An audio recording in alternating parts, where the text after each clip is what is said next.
మొత్తం మీద కాంగ్రెస్ పతనం స్టార్ట్ అయింది.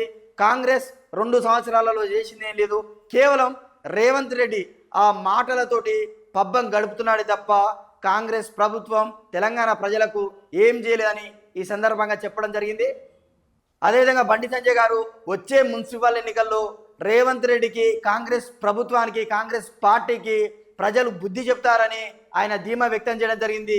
ఈసారి మున్సిపల్ ఎన్నికల్లో బీజేపీ దూసుకొస్తుందని కూడా ఈ సందర్భంగా ఆయన చెప్పడం జరిగింది.